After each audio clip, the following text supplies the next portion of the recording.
wrong. And so, it is a phenomenal thing, and it is an honor and a privilege to get to be the CEO and get to run a company. But also with that comes a lot of liability. And I think about that. I have a best friend who's in corporate working for someone else who makes a significant amount of money, and with that, she has a significant amount of headaches. She's got employees across every continent, and she make more money than a lot of these people running around talking about I'm the boss. Yeah, I mean you get paid to solve problems, right? So if you start a business and it's not solving anybody's problem, or it doesn't have the potential to solve anyone's problem, you might want to go back to the drawing board. Right. A business should solve. You should be the answer to a problem and the solution to an issue. And if you can't answer, and you should be able to do it in a unique way that adds value to your industry. If there's not a unique approach, if there's not something about you that speaks to that, then it, to your point, it may be the time to go back to the drawing board. And also, anything that's not growing is dying. If it is stagnant, if I meet with my accountant each and every year and it's not growing, the business is not growing, my numbers are not growing, then I have to rethink.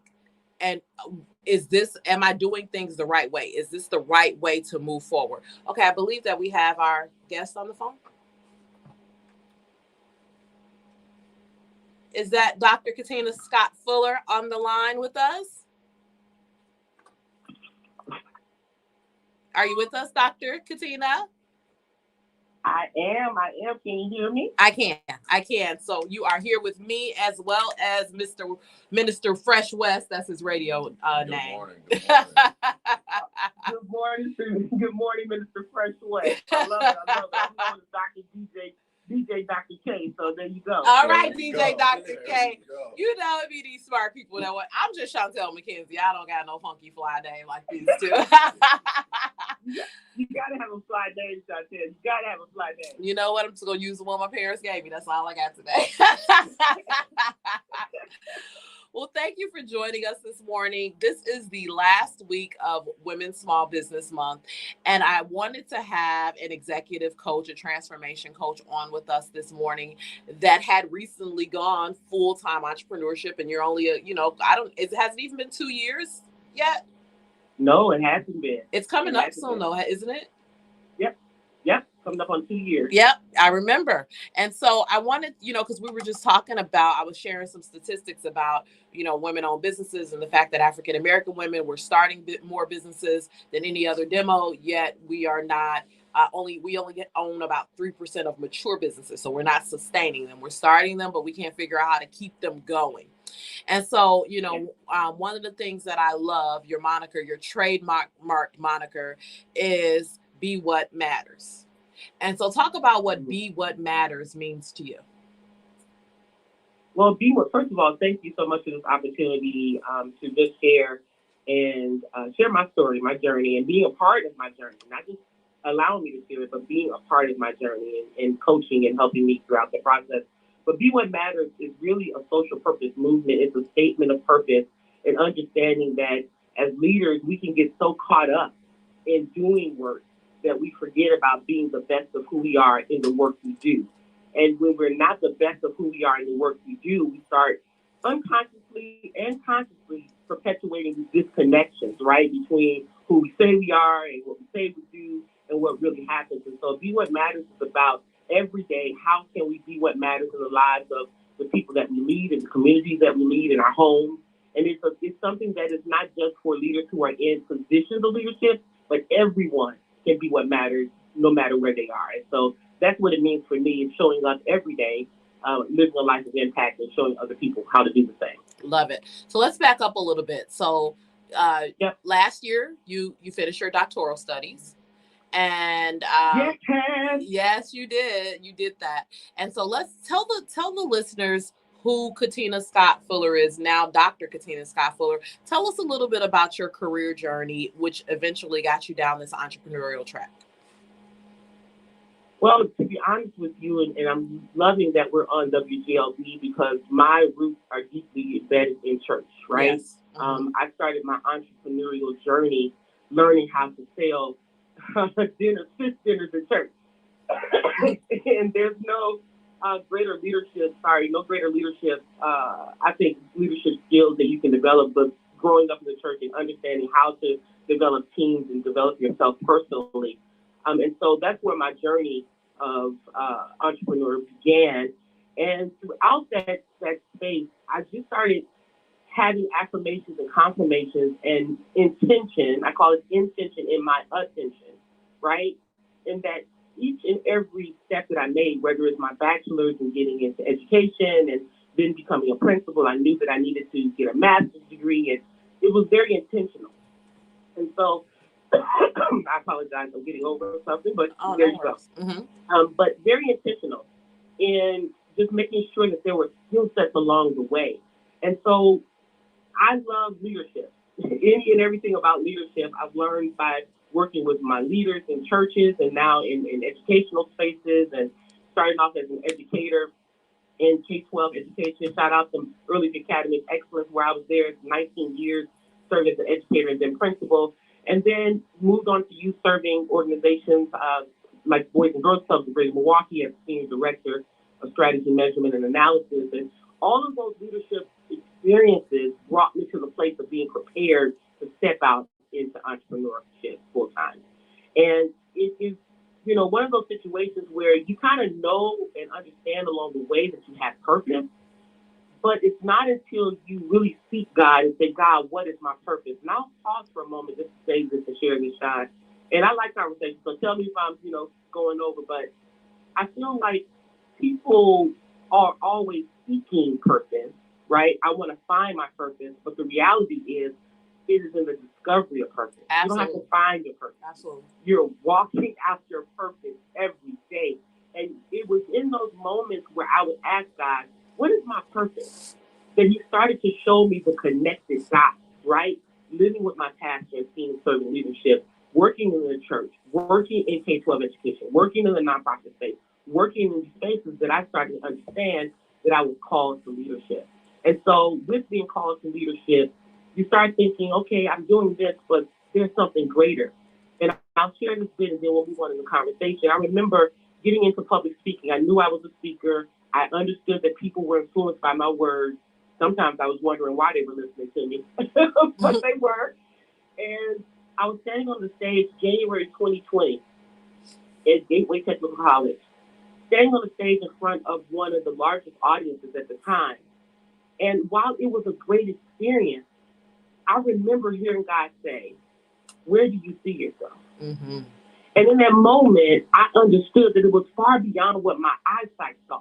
These 500 people, it was the mindset of my faith that God was leading me into, and understanding that where I am was great, or where I stood was great, but there's so much greater. So we can go on in the conversation, but that led me to try to do what matters and going in transition from leaving the Boys and Girls Clubs and wonderful experience, but understanding that there was something greater for me. So that's why I'll answer that for now. That's really good because, the fact that you're standing there in front of this audience, in front of hundreds of people, and for some that it would be like, well, this is the pinnacle. This, I've arrived. This is what God has been showing me, leading me to. And I think there is something inherent inside of leaders. People always think like, people ask me all the time, or you'll even see, celebrities or, corporate leaders and, Jeff Bezos, like, why does he want to go into that space? Because there's something inherent inside of a leader of like, especially a visionary leader, which you hope that every leader has vision, that, that you can always see beyond. And there is something that is beyond even what you expected. Sometimes I'll look at God and I'll be like, really, God, didn't we do enough already? Like, it isn't this enough? Right. And it's like, more. And He's like, yep, more, and so definitely understand that. Something you want to add, babe? No, I agree with what you're saying. Okay. And so with that so Come that on, way. so so I think that's so important for people to understand, is that the Bible tells us eyes have not seen, ears have not heard what God has in store for those who love Him. And so it's just like the plans that God has for those who love Him. And so I just think that if we can see it, that's not faith.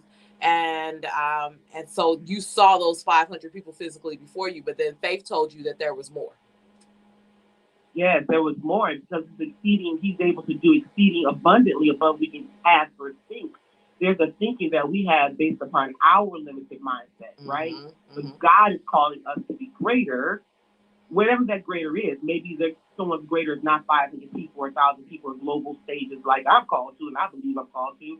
Maybe it's just in your community. Maybe it's just in your home, but there is greater that God is calling us to. That's good. That's good. And you know what? And I'm glad you brought that up, because, you know, the comparison is a thief of joy. So many of us are, you know, looking at what others are doing and trying to figure out, well, how, if I could just get to that level. And, you know, our specific steps are ordered. And so what I'm called to do and what Wes is called to do and what you're called to do is different. And the impact, and God, and he put us all here and birthed us with that purpose you were talking about on the inside of us. And that's why it's not about finding it, it's about discovering it, because we're already born with it. And so, you know, Mark Twain said it best when he said the two best days of a man or woman's life are the day you're born and the day you discover why, you know. And so it's like, once you make that discovery, there's a, you know, I'll say this, and you talk to me as a coach, you know, sometimes I'll be like, I wish I wouldn't have discovered why, because I'd still be sitting in corporate America making my money and just naively enjoying life, because it comes with a lot. It comes with a whole lot, and people don't understand that part of it as well. Oh my God, you touched on something so great. I remember when I was asking God, now why would I be asking God, Lord, what is my purpose, right? Because he's going to answer. That's because we have a relationship with him. He's going to answer you. And so I remember him saying, build a global community of transformative leaders. And I'm sitting here looking like, I'm from Milwaukee, Wisconsin. No shade to Milwaukee. I love Milwaukee. I have no global following. I'm not on social media like that. How in the world am I going to attract, inspire, be connected to global leaders? But I remember it being such an overwhelming responsibility. Immediately, I felt this overwhelming weight of responsibility to, first of all, be obedient, but secondly, to figure out how it's going to happen and to be prepared for it, because if God spoke it, it was going to happen. And so I think, as you stated so precisely, is that so many times when God is calling us, we wish we could just sit over in the corner and be like, okay, use somebody else. But either you run in or you come correct, but you're going to do what God told you to do. Let's just put that out there. Right. You're going to do what God told you to do, and it is a burden. It's a burden, but when you know you're called to it, God really takes the burden and he anoints you to do the work. He does. He absolutely does. But, you know, he does. And he gives you, I believe, you know, he hasn't given us a spirit of fear, but a power, love, and a sound mind. And so he gives you that power, that love, and a sound mind to keep walking in it, but also to whom much is given, much is required. And so, you know, you feel that. And I just like to be honest with people, because so many people look at it and they envy, you know, they'll look at Jay-Z taking a picture of Beyonce in Venice, and they'll look at, couples like Viola Davis and her husband, or, you know, or the Obamas, and they'll be like, oh my gosh, if I could live a life like that. And it's like, just trying to balance their callings, their gifts, their purpose, their responsibility as leaders with also their public responsibilities, their philanthropic responsibilities, what God is moving on the inside of them. It is a lot to juggle, and you want the timing to be right. You want to have been prepared to walk in that before you just step out. And so many people are, you know, they want it right now. Yeah. You thinking about something? And go ahead. No, it looked like Wes was going to say something. Go ahead. I love listening to visionary leaders talk, and it's always the purpose and, you know, how do I figure out my call and this, but where were you in life? Like, what had you already done when you heard that you were getting, you know, when you heard about the global missions? Like, where, you know, you said you were getting ready to speak, but what steps had you taken to prepare yourself to even be on that stage with the 500? That's good. Oh, great question. Great question. It was in the work building up to it, of course, right? So having an entrepreneurial mindset when I was working my 9 to 5. Mm-hmm. See, I didn't have a testimony where some entrepreneurs, when they go in full time, where they hated their job. I loved every job I've had because I was intentional about being impactful in the job. I worked with children. I was making impact.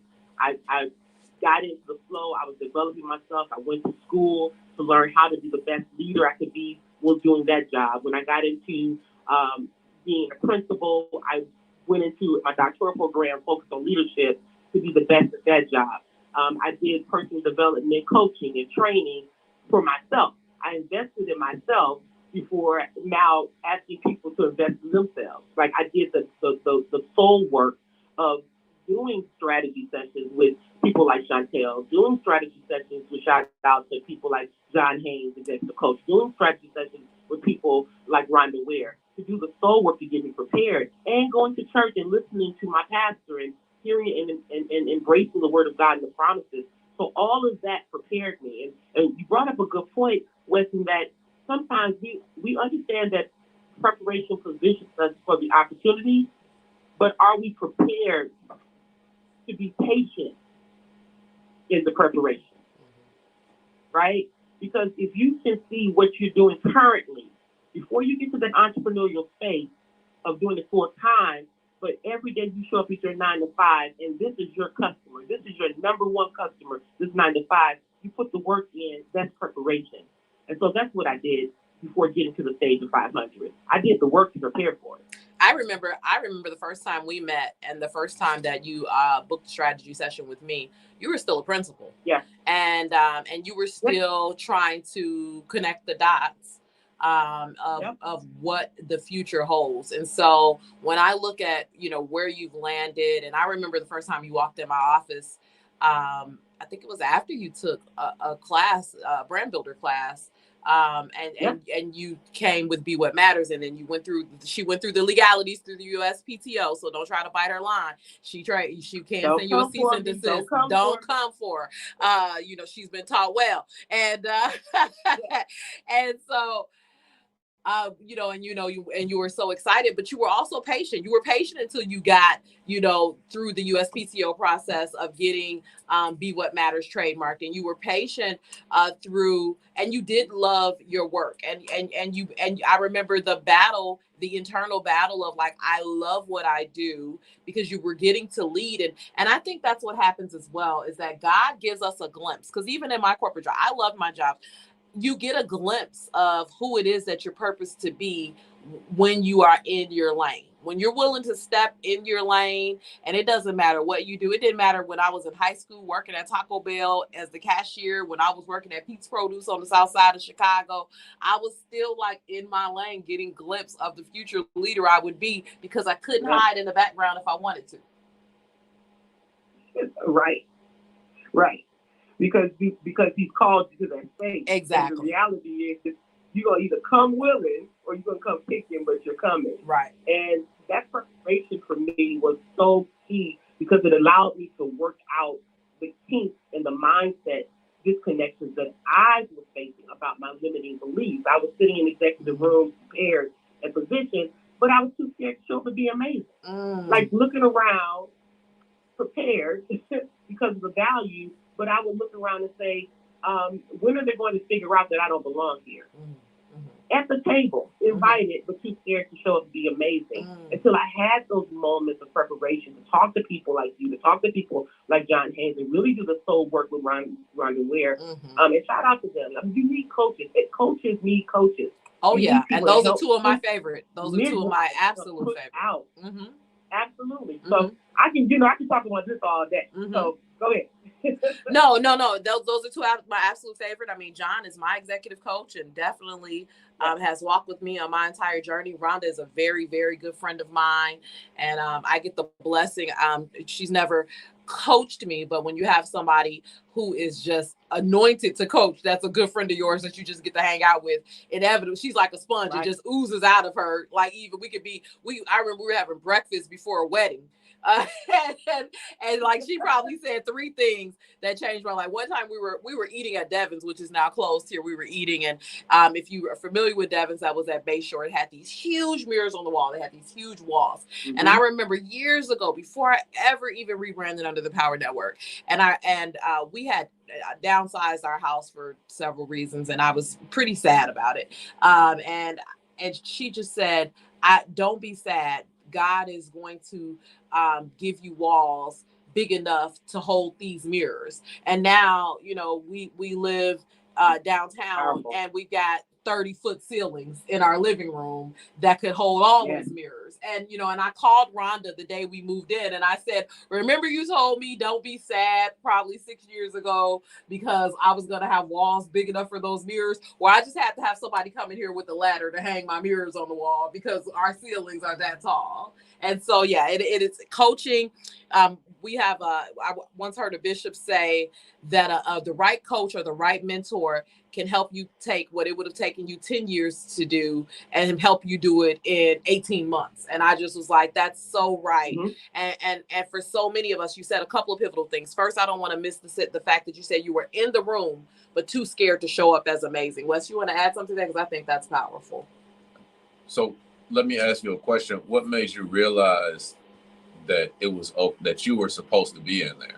What was that shift for you?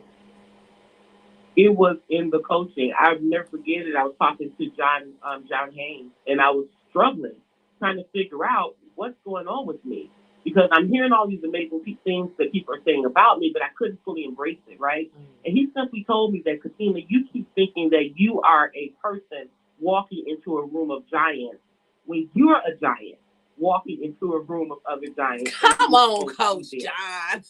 Okay. You're hearing what I'm saying? You know, I quoted him in my book because he be dropping them on. Listen, that shifted my perspective so much about who I am and how God, not just how Katina's walking into space, but who God made me and how He positioned me. Because I didn't get there on my own. I got there because of the favor of God. So if He got me to the space, I'm supposed to not only just show up and be present, but I'm supposed to declare His work and be impactful in that space. And that's just one liner shifted how I show up and help other people do the same. That's a powerful line. I mean, yeah. I think it goes to our, I guess it's our self-image, our identity in Christ, because, we go to church and we hear greater is He that lives in me than lives in the world, that we know Jesus lives on the inside of us. But for some reason, we get in these situations, and it's like when they went to go spy out the land, and we said, well, they saw the people and said, yo, we're ants in their eyes. And, the other two bought back the grapes like watermelons, and they were like, yo, we could take the land. It's like when David went to... Let's go up. Yeah, like when David went to go kill Goliath. Like, who is this uncircumcised Philistine? Like, it doesn't matter who's in front of me. I know who's inside of me. Woo, and I think once we get that revelation, it doesn't matter where we walk. Like, the same Jesus that walked on water and raised people from the dead lives on the inside of me. So, you sit down, you got your stuff, I got my stuff. Let's talk. Yeah. First of all, let me just say, don't have me running around my house. That is no word right there. Don't do it to me. But I want you to think about, because we are talking about women too, right? Yes. As women, oftentimes we're showing up in spaces, and I hope people hear this, questioning what lens am I being judged through, right? Because I'm a woman, I'm a Black woman, I'm Black. To start with that, right? I'm an educated woman, I'm a full-figure woman. What am I being judged through? And so we have a lot of internal mind talk. It's not necessarily the external people around us. I'm sure people weren't looking. I'm sure there were some people looking and saying, "How did you get here?" Of course, right? But for the most part, it was internal mind talk based upon what? Limiting beliefs, people not giving you affirmation, or rejection or failure, and you develop this fixed mindset about your own abilities. And it takes people to being exposed to people and opportunities to shake and disrupt that. And I call it killing and slaying the giants that separate you from the truth of who you are. You got to You got to slay the giant of fear, slay the giant of rejection, slay the giant of self-limited beliefs. Otherwise, you'll never show up in spaces to be amazing leaders. Yeah, Sean Strickland, Pastor Sean Strickland, she'll be here actually in December for Kimberly Locke Conference. She was a guest on the show a few months ago, and she said, we got to think about what we think about, because on so many occasions we are wondering what the lens is that others are viewing us through, but we're only wondering that, to your point, because of our own limiting beliefs about ourselves. And so we wouldn't be concerned about their perspective or their perception of us if we weren't concerned, if we didn't believe there was some truth to it ourselves. And so we have to think about what we think about. The Bible tells us, as a man thinketh, so is he. And so we have to show up authentically as our full self and say, however I show up, because to the point of what Wes said, it doesn't matter what's in front of me. It doesn't matter how they view me. What it matters is what's inside of me. And what's inside of me is greater than anything else that is trying to come in front of me. And then it makes me think about when they talk about pulling on the full armor of God, and the reason it didn't say put anything on our back, because we don't even have to worry about what's behind us, because we're fully covered to walk in, and we walk in forward facing for anything that we're going to confront. Also means if you turn around and retreat, it's going to be some problems. Ooh, come on now, say that. Ooh. Say that to the leaders. I sounded just like John when I just said that. Say that to the leaders. There's a reason there's no back armor. I mean, yes, God does have our back, but in an armor, you go forward. Like, you march forward. Like, you might pause, and even if, let's say, you take a step back to take a step forward, you're looking forward when you take that step back. You're regrouping. Like when a basketball player hits a step back jumper, they take a couple dribbles forward, then they take a dribble backward. They don't turn around and dribble backward. They just take the dribble backward, and then they hit the jumper. They do it to create space from the defender. So sometimes you have to take a step back just to create some space. And it's not that you're retreating. You're going forward. This is always forward progression. Now, when you said, you said the negative self-talk and things like that. I know, even in my own personal experience, like throughout my life, people will say, like, "Oh, you're conceited," or "You're arrogant," or "You're this," or "You're that," or they'll say, "Oh, when I first met you, I thought you were conceited," and I was like, "Oh, how could you possibly think that? Like, I don't think I'm better than anybody else." Now, do I have a high sense of self-confidence? Oh, very much so. Not because of my own ability, but I know who lives on the inside of me. Amen. Like, Jesus lives on the inside of me. Amen. He said, I would do greater works than him. So why wouldn't I be confident? Right. Like, why wouldn't I think I could do it? Right. And I don't think I'm.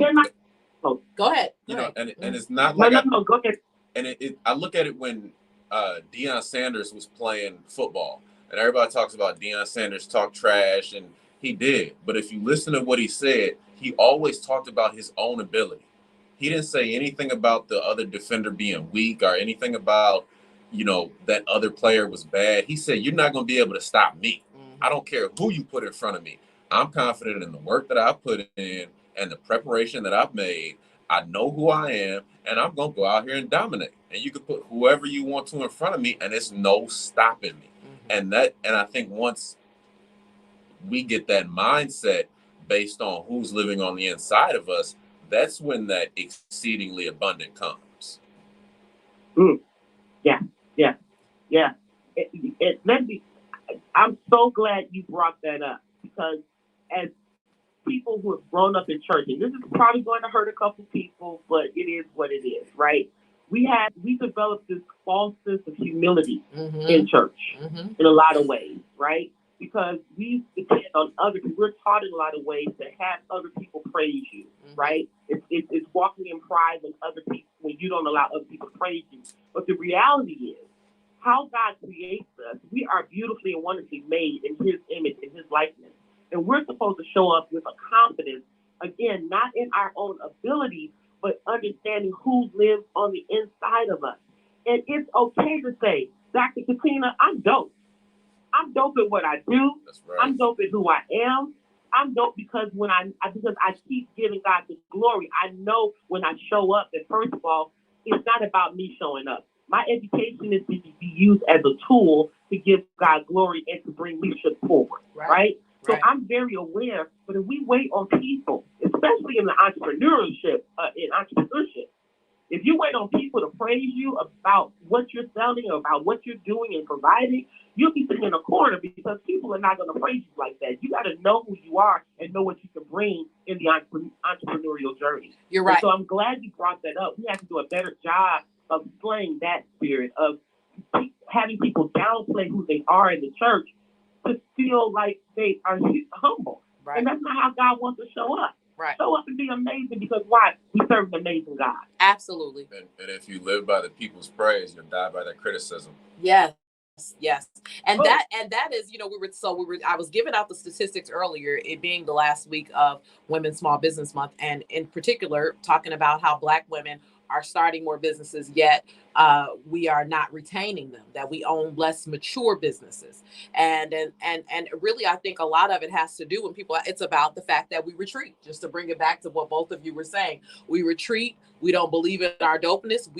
We're looking for affirmation and validation from the public versus waking up every day saying I'm dope. We're not thinking about what we're thinking about. And so with that, like, the consistency isn't there. The tenacity and the grit that's necessary to stay in the entrepreneurial space and evolve from a small business to a medium-sized business to a large business is not there. And a lot of that has to do with, historically speaking, the double burden that Black women have of being Black and a woman, to your point, and being at the bottom of the food chain. And so we have to push past that and know that in God's eyes, to your point, we're all the same. And then if anybody was taught false humility, it was us, just as, that you weren't really holy and righteous if your skirt was a certain length and if you wore a certain color makeup on your lips and certain fingernail polish and et cetera, et cetera. And so we have to fight past all of those limiting beliefs, all of those thoughts. We have to unlearn so many things that were taught to us as the foundation of who we are in order to move forward and in order to really be transformative leaders and to impact other leaders and in order to compete in the global market space. It's cool to create an urban brand. I think, like we shouted out FUBU, but here's the thing. Where is FUBU? Damon John is still doing his thing, but where is FUBU? When you create TJ Maxx, it's not even at TJ Maxx, babe. So it's at Goodwill. I saw doing a platinum FUBU the other day. You did? Okay. Well, that's because it's vintage now. And so, but a lot of urban, whereas Carl cannot, a lot of urban brands, like, they're trying to bring it back because it's vintage and because what things that were popular when we were young are back in style. Cool. Our kids think it's cool. However, the thing is that if you do not create a brand for the global marketplace, if you do not create a brand that transcends our urban diaspora and our neighborhoods, then you are almost planning to create, you're to your point of the barbershop, you're limiting your client base and you're limiting your demo. Now, you should know who your target audience is. I'll use myself as an example. The Power Network. When I started the Power Network, I very much started the Power Network for women and in particular Black women. And I would say, because I'm pro-Black doesn't make me anti anyone else, but I realized that in order to sustain in this market, and in order to fulfill the purpose and the mission that I believe God gave me, that I had to open it up. And I had to make sure that I created a community, a diverse community that every woman could find her authentic self and could create tribe in that space. And I think it's so important. And a lot of times we don't do that out of fear. It's like, we know what we know. I know Black women. I know what we want. I know what we need. And it's like, unless you're creating Jerry curl or wave nouveau, which only can be used on our head, then you kind of boxing yourself in. I think there's about 1 billion people in China. So if you create a product that no people in China want, you've cut your potential customer base down by 1 billion people. Now, let's say you create a product for 50 cents that people in China want to buy. If all of them buy it, you've automatically got $500 million. You gotta do that math. Do that math. Mm-hmm. Do that math. And you're right. And when you look at it, I mean, I know, Katina, you're on the speaker circuit, and you recently spoke in New York on shared a stage with Les Brown and his son, and you look at those individuals that we look up to. We unfortunately lost Colin Powell last week. When we look at transformative leaders they create these global platforms. I mean, even if you look at, you could take it to a Tyler Perry, you could take it to Oprah Winfrey, you could take it, like, they transcend just speaking to us, and they create a platform that goes with, while staying authentic. Look, Medea, people love Medea. Medea been translated in how many languages, and he is dressed up like Medea. Right. Absolutely. And I think it goes to what Wes was saying earlier, is that oftentimes we create, because I struggle with that, we create based upon what we like. It's not necessarily for the marketplace. Now, thankfully, I love leadership, right? And I have the best of both worlds, where I've been intentional about building my craft and my skill set and mindset around leadership. My degrees are in leadership, and so that I bring a skill set to help other leaders.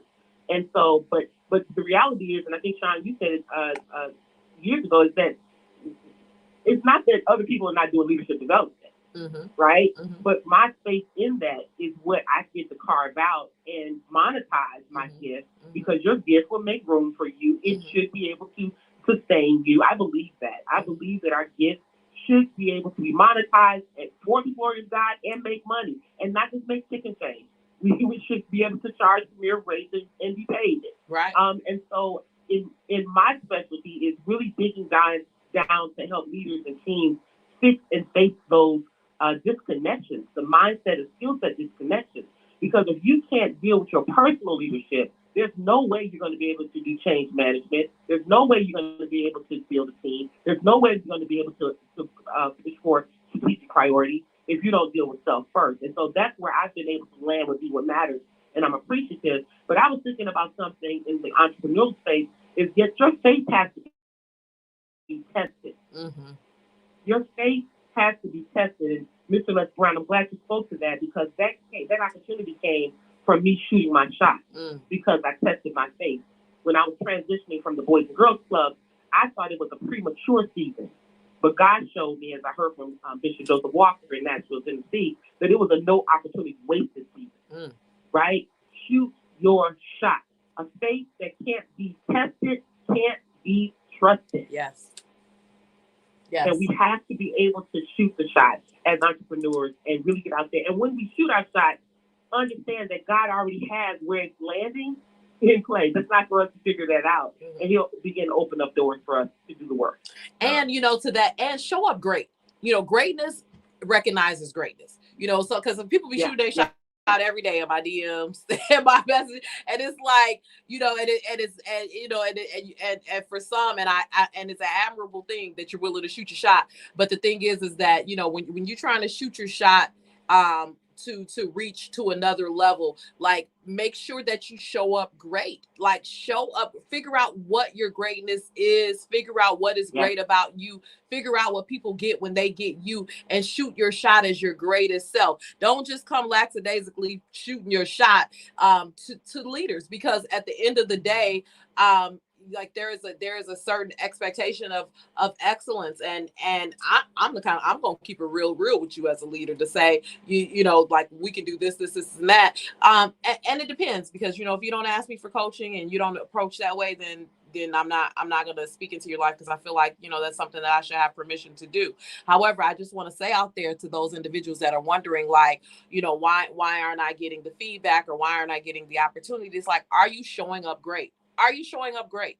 Have you already, when someone shoots their shot and I go and I research you, because I will, and I look at your LinkedIn, you don't have one, and I look at, and I Google you, there's nothing there, and I look at your Facebook and it's all inappropriate jokes and this and that, like, you didn't show, I don't see a reflection of who you are, meaning your brand, because your brand is who you are, reflective of anything that I can find about you on your footprint. And if you think your digital footprint doesn't matter, it absolutely does. And so, be just like you need to think about what you think about, you need to think about what you post about, because what happens on the internet stays on the internet forever. Were you gonna say something else? Now, Katina, speaking to you shooting your shot with Les Brown, and what you said, Sean, about people just showing up in your DMs. It's like, David is known for killing Goliath, but David killed a lion and a bear by hand before he killed Goliath. Now, he's known for slaying Goliath, but he had killed a lion and a bear. So that wasn't his first battle. So Tell us about Right. this. Tell us about those other shots before you shot that shot with Les Brown that prepared you to shoot that shot. That's good. Mm-hmm. Great question. So the first shooting of shot had to be when I was leading as a teacher, right? Because that's where I learned how to advocate for other people. And so in showing up in spaces and being courageous, I feel like leaders must be mindful, authentic, and courageous. Mm-hmm. And so I would show up in spaces, advocating for other people, speaking on behalf of people, and rightfully, they didn't tell me to speak on behalf of them, but I just felt that I needed to do it.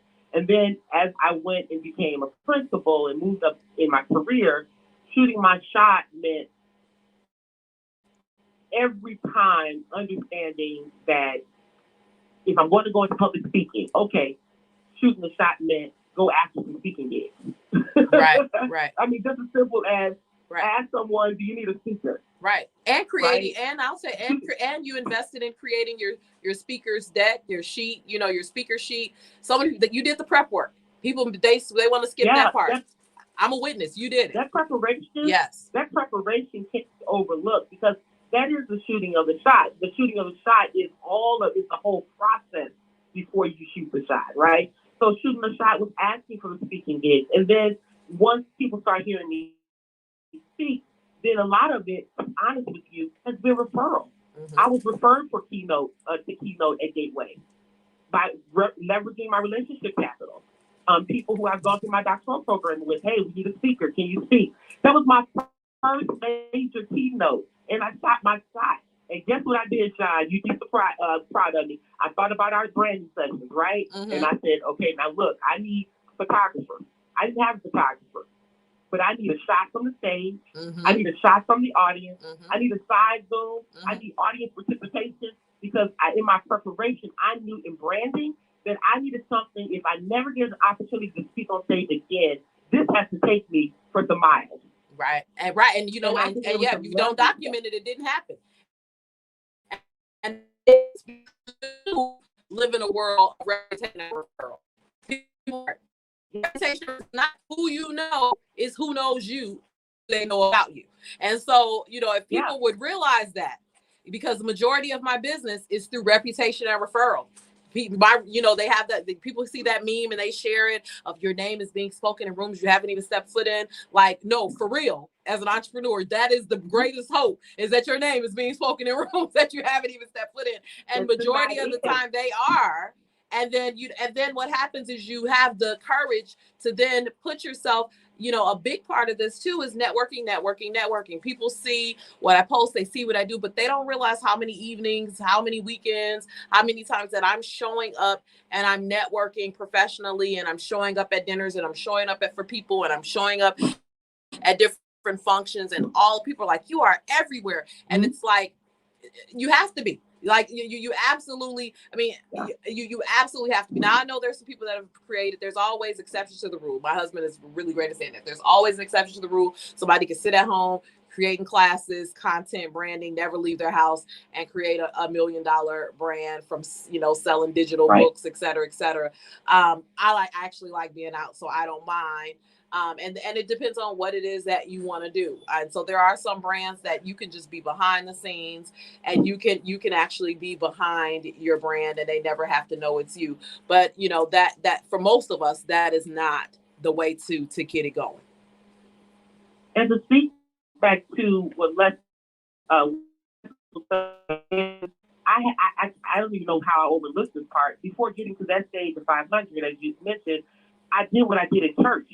I was leading in church, right? I was singing and leading songs in church. I was stepping up in leadership in church. I was gaining confidence in church. You can't underestimate the power of community organizations that stand behind you, especially the church, when you have people who look at your leadership, value your leadership, and then give you opportunities to lead. My training opportunities came from people in my church saying, hey, can you lead this leadership development?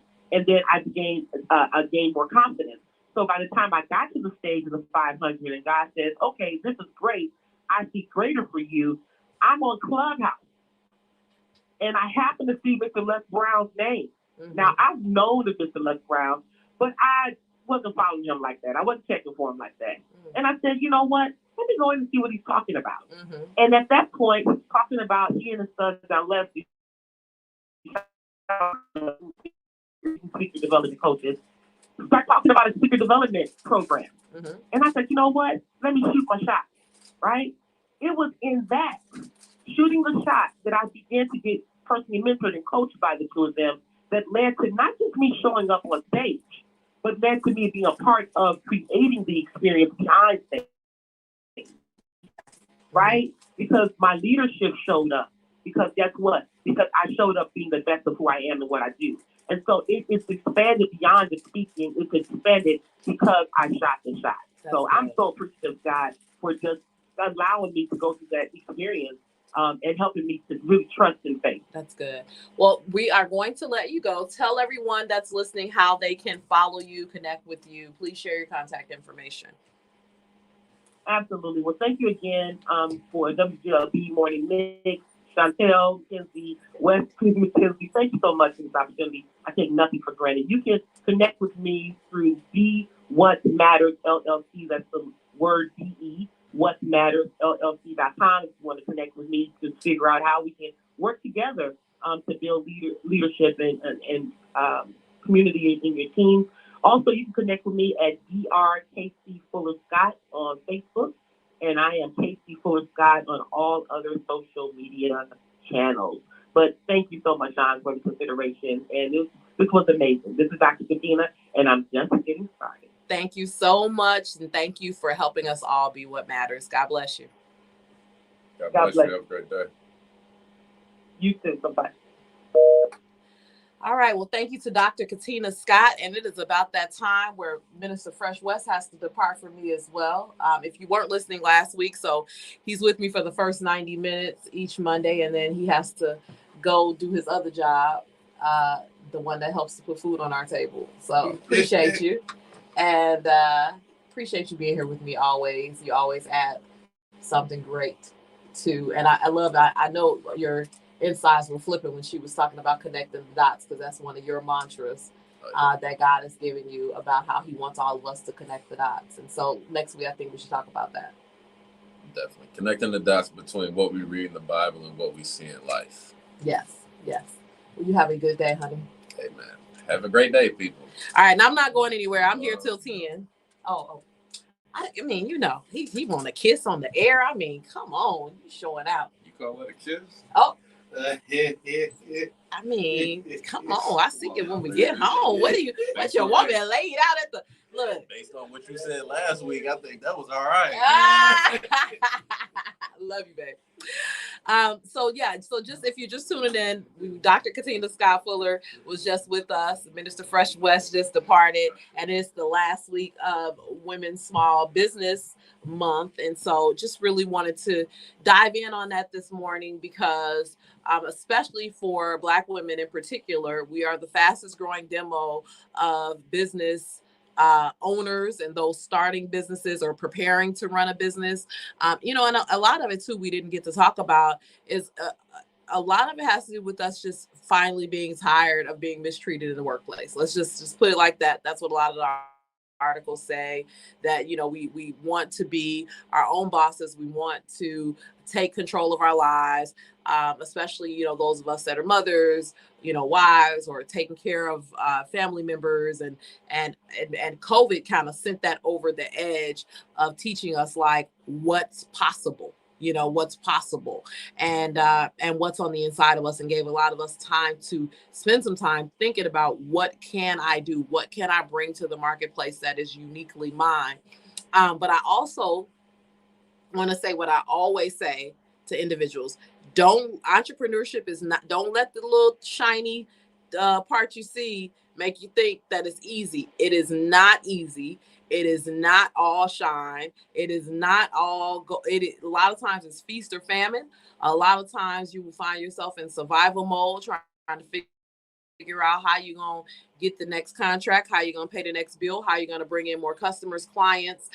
What Dr. Katina did, which was very smart, she talked about the preparation. She talked about coaching. She talked about, going through branding coaching with me and doing some things. A lot of those things took place while she was still at her day job before she was a full-time entrepreneur. And so I would encourage anyone that feels that entrepreneurial tug on the inside of them, that still has the honor and privilege of having a day job, whether you like it or not, you still getting a paycheck, to view that job differently. One of the things I did when I knew that I was in transition mode,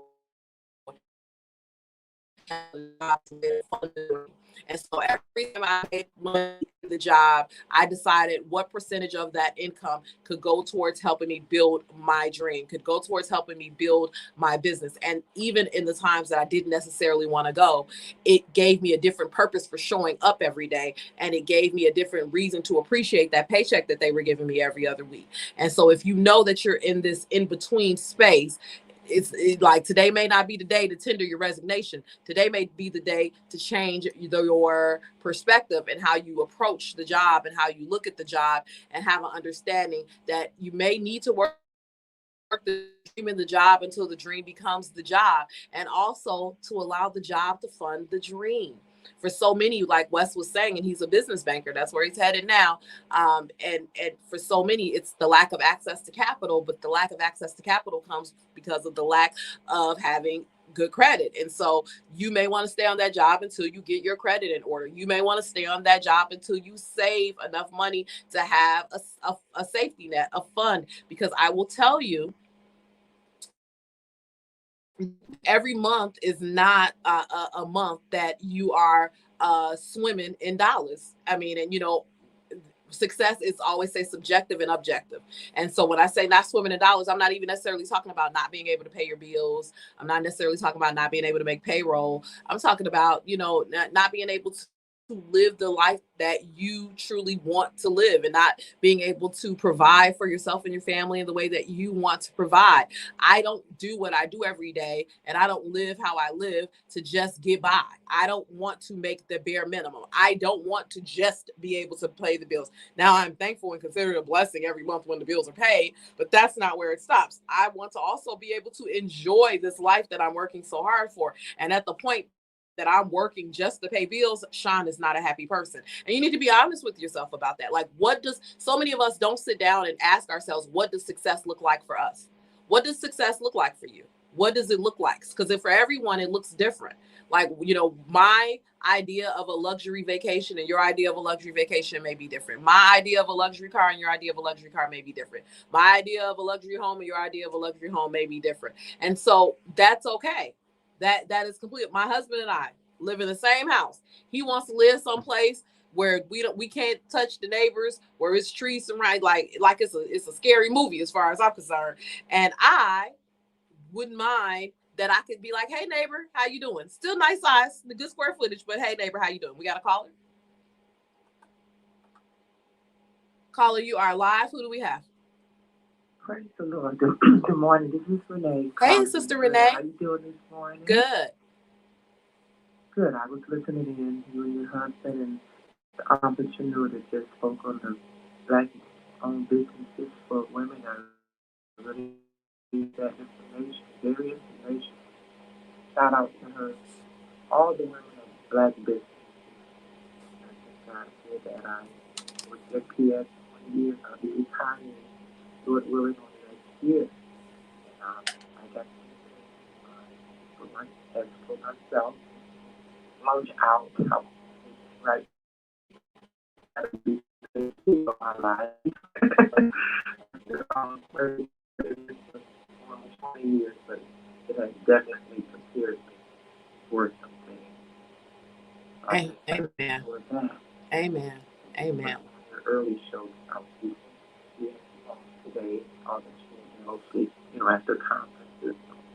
Didn't get to say shout out to the Packers. I congratulate them in their endeavor and their professionalism as they launch out. Yes. But God bless you. God bless you. Your husband.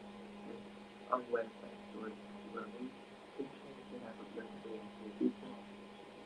God bless you. God bless you. Have a blessed week, Sister Renee. That thank you for calling in, and that's so good. And as she was talking, and as she was talking about the next chapter of her life after spending 20 years working at NPS, I was thinking about that. We are living longer, and if we take care of ourselves, we're living longer and we're healthier. I mean, unfortunately, we're not taking as great a care of ourselves as we should. So a lot of us are living longer and we're sicker. But if you do the right thing, it is possible to live longer and be healthier.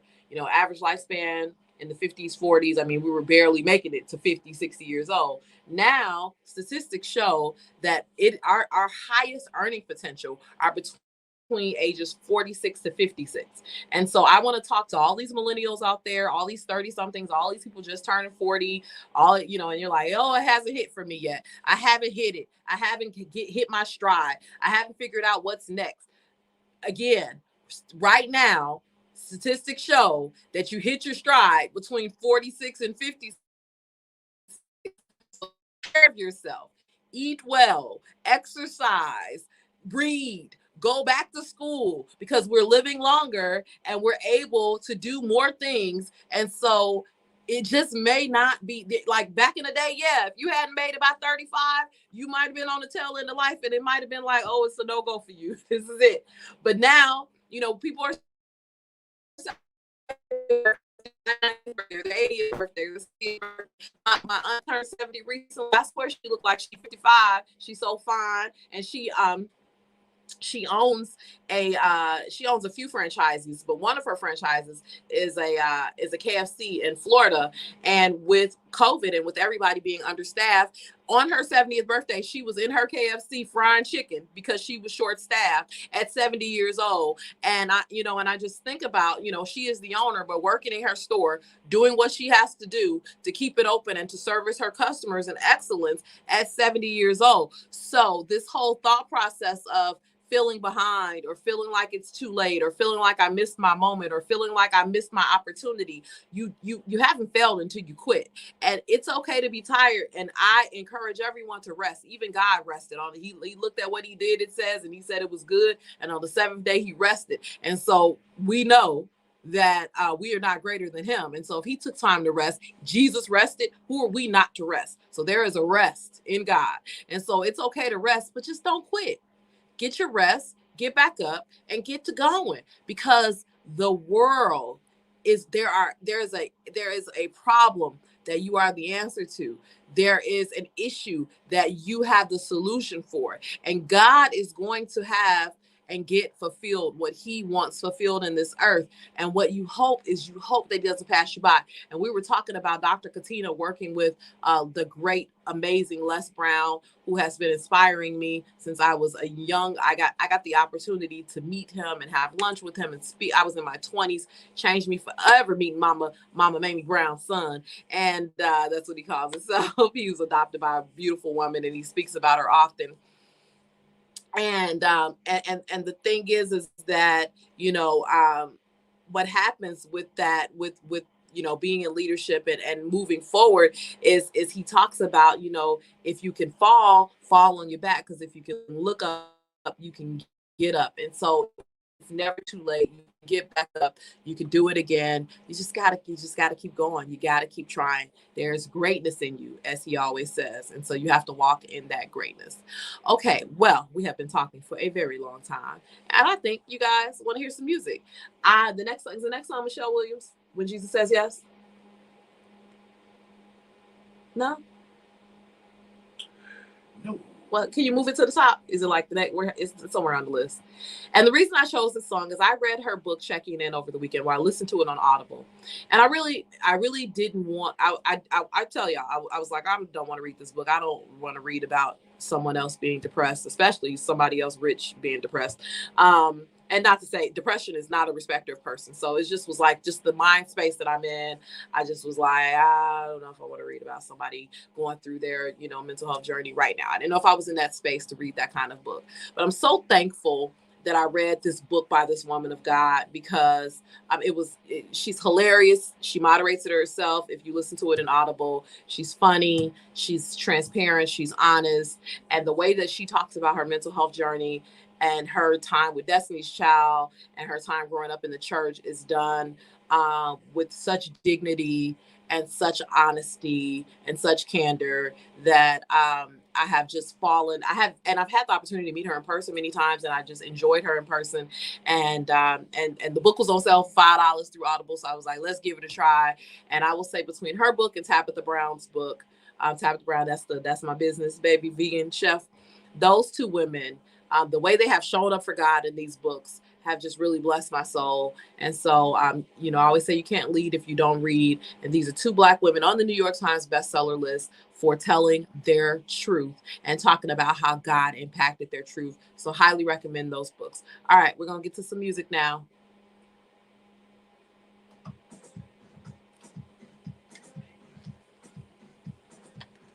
All right, y'all. I'm going to get off the internet now. Look, it was raining, so I threw a hat on. Hope y'all enjoyed the interviews, and thank you to Dr. Katina Scott Fuller. Amazing leadership coach, and leader, period. I encourage you to check her out, book her to speak, and she will definitely not let you down. All right, you guys, I am going to get off. I don't know if I'll come back on the internet before the end, but definitely you can continue to listen into the show at WGLBradio.com, so you can listen to it. You won't be able to see my face, but you'll be able to hear and jam out with me. And then you always can listen to us on the TuneIn app. And then if you're local to Milwaukee, we are on AM 1560 as well as FM 96.1. So just because I get offline on social media doesn't mean the show doesn't go on, because I'm still on air till 10 o'clock. So please, I would love for you guys to get into the habit of listening to us via the internet and the radio, because that's how we stay Nielsen rated and relevant. And this is one of the few Black-owned stations in the state. So super duper important that you keep us locked in. So put us in your car, take us everywhere with you. And there's always something great going on at WGLB, where gospel lovers belong. When Jesus says yes, nobody can say no. Come on, Beyonce. Guiding me. Should I do an episode, or just because I can't sing don't mean I won't sing? I should do it, shouldn't I? Because y'all know I think I'm Beyonce. Why do my kids and I, okay, I'm going to get off for real, but why do we argue about which one of us Beyonce, me and my two daughters? They be like, and then Danielle, if y'all know that, that's my baby hater, the youngest one. She be like, Mama, you look more like Kelly. I mean, I'm the Beyonce of, I'm Beyonce. Shout out to Kiwan, best engineer in the city.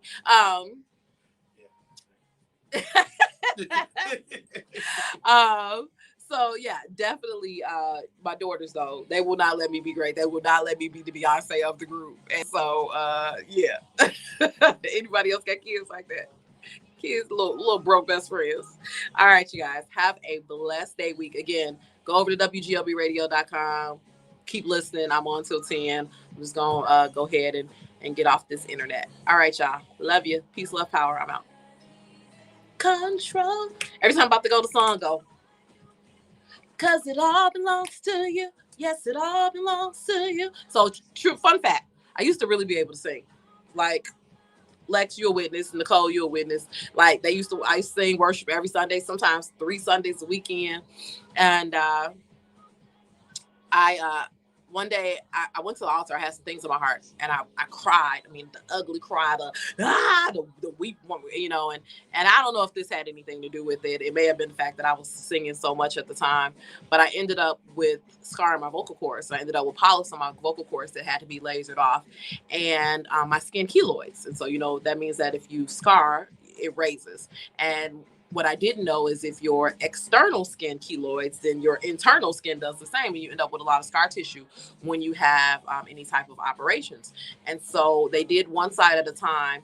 And when they went in to do the second side of my vocal cords, and it was only 2 weeks apart, the doctor said she couldn't believe how much scar tissue I had accumulated in just that 2 weeks. And so she said we had to do some really extensive lasering to make sure, and cauterizing, which is burning, to make sure that the polyps that were there left and that they didn't come back. And so as a result of that, I definitely cannot sing like I used to.